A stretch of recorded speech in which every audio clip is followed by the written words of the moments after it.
आणि आता पुण्यामध्ये पवार वर्सेस पवार पाहायला मिळालं, तर त्या संदर्भातल्या आपण टॉप 9 बातम्या बघूयात। गुलाबी जॅकेटच्या प्रश्नावर अजित पवार भडकले। मी माझ्या पैशाने गुलाबी जॅकेट घातलंय, माझ्या बुद्धीला जे योग्य वाटेल ते मी करतो, अजित पवारांचं वक्तव्य आहे। तो माझा अधिकार नाही का? मी माझ्या पैशाने घालतो ना, माझ्या सद्विवेक बुद्धीला स्मरून मला जे योग्य वाटतं ते मी करत असतो।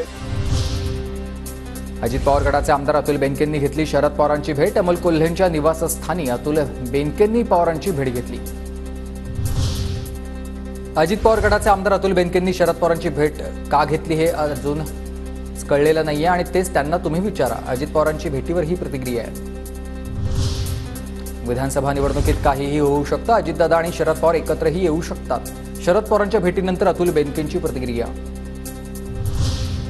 शरद पवार आणि अजित पवार एकत्र आल्यास आम्हाला आनंदच होईल, अजित पवार गटाचे आमदार सुनील शेळके यांचं हे वक्तव्य। पवार आणि बेनकेंची भेट राजकीय नव्हती, राजकीय अर्थ काढू नका, खासदार अमोल कोल्हेंची प्रतिक्रिया।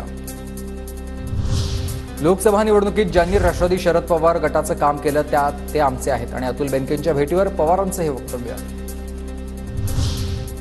अजितदादा पक्ष सांभाळायला सक्षम, तर भुजबळ सुद्धा पवारांना भेटले म्हणजे ते काय पवारांसोबत गेले का?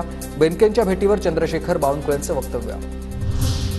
माजी मंत्री डॉक्टर माधवराव पाटील किन्हाळकर यांचा आज शरद पवार गटामध्ये प्रवेश।